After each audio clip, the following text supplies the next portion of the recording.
Is it still morning? Is it afternoon now? Okay, it's afternoon. We've been a little bit off today on our schedule, so I'm going to just tell you ahead of time that as soon as I finish, I'm going to be leaving only because we're trying to accommodate a lot of meetings. We're back here for the week from Washington, D.C., as you know, and it's one of the few chances we get to meet with everybody, see everybody, and so we're trying to get it all done. But we did want to come. This is our second reboot, I think. Is it our second reboot? Yes. And so we're really excited. So the first thing I'd like to say is thank you, Bradman University, for everything that you do. You can clap. Now, I want to see who are my reboot vets. Raise your hands. High. Raise them high. Okay, so any generals in that group? Any admirals in that group? No. Okay, so I want to talk to you a little bit about something I know that you may not know, but you should know. God, I'm starting to sound like Secretary Rumsfeld, right? Okay, so, inside joke for those of you who know. So the other day, as you probably know, I am married to a veteran. I'm married to a guy who spent 23 years in the United States Army. You can clap for that. One of the great things that the Army did was to send him to law school. And so in the latter part of his career in the military, he was a JAG officer. He retired as a colonel.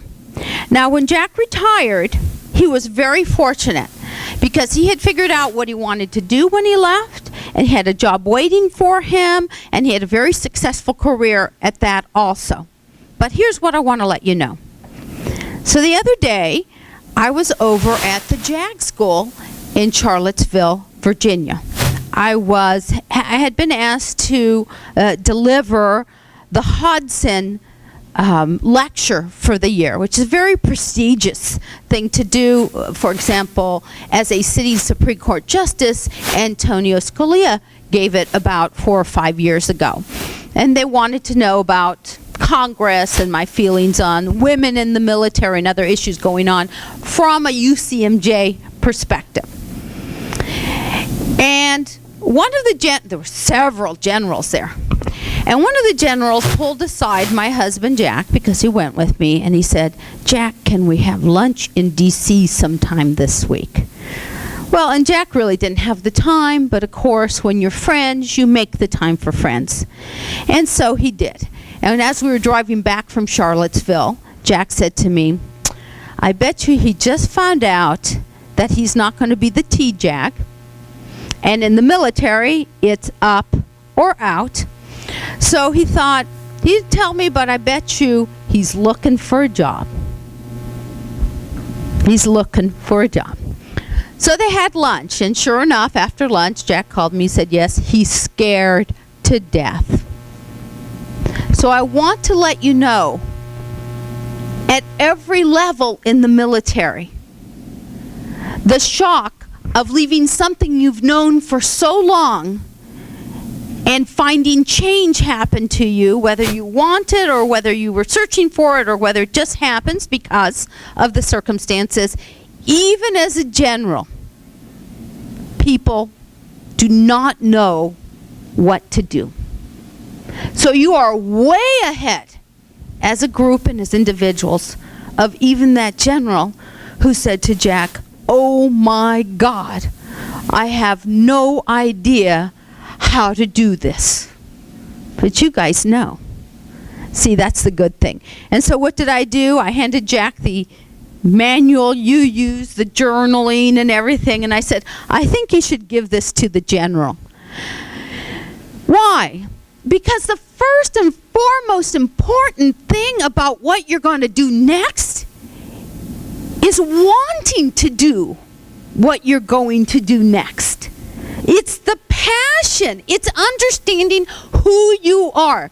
The best thing to do is to take the time, to take a breath, to stand back and to say, do I want to do this? What is it I want to do? What is it that drives me?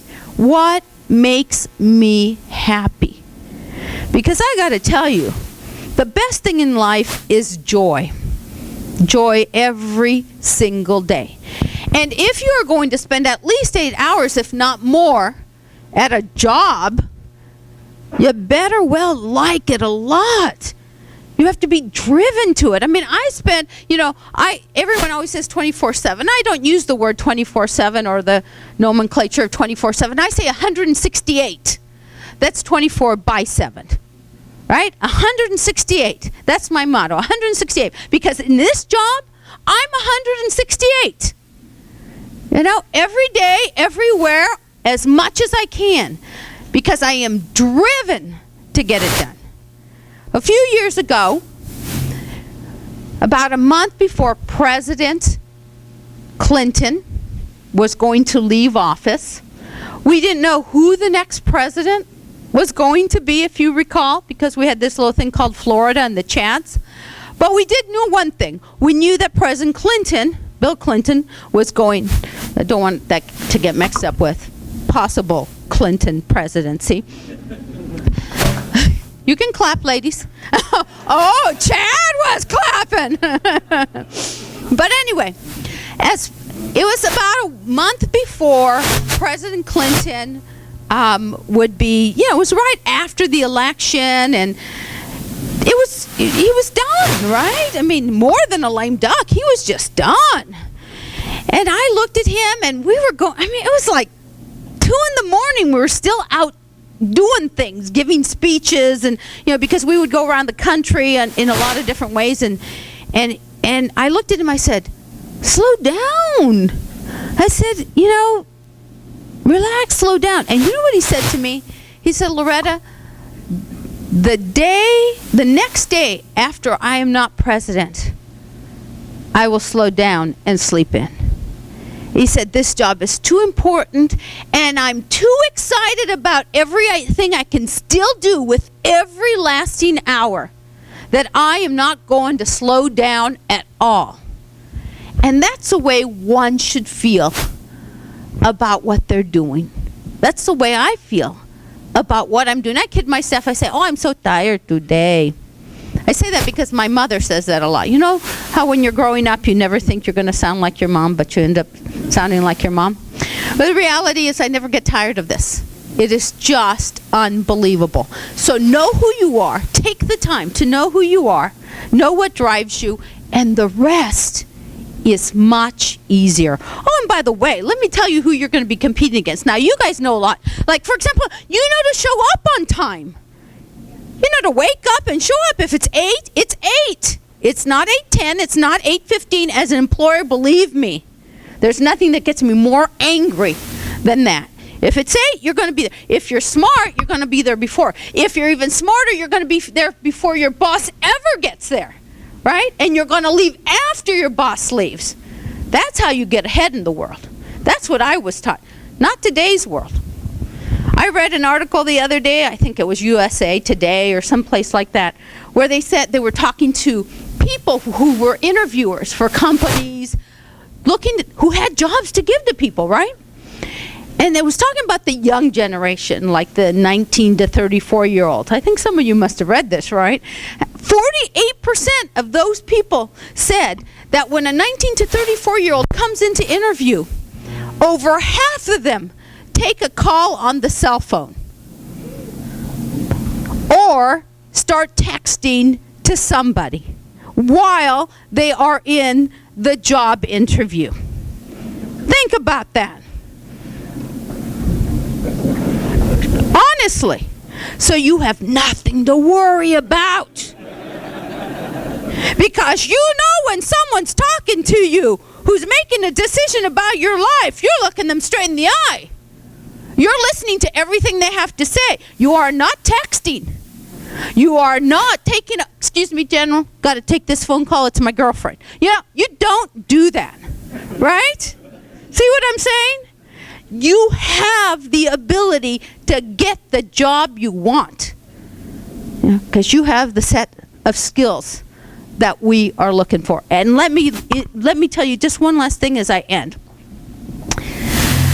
Our companies and our government and even our nonprofits are generally run by former military because of the skill set that you learn, showing up on time, listening to what people are telling you to do, getting the job done. Even if you don't have the resources, you get the job done. That's what you learn in the military. Equality, figuring out how you get along with people, not talking back. How do you get the task at hand done? All of those things that you've learned will take you very, very far in any organization. And that's why we see so many military leaders from all levels rise up in the nonprofits and government and in our corporations. Okay, enough. Now you know. You're very valuable. Use that insight to go out and live the rest of your life.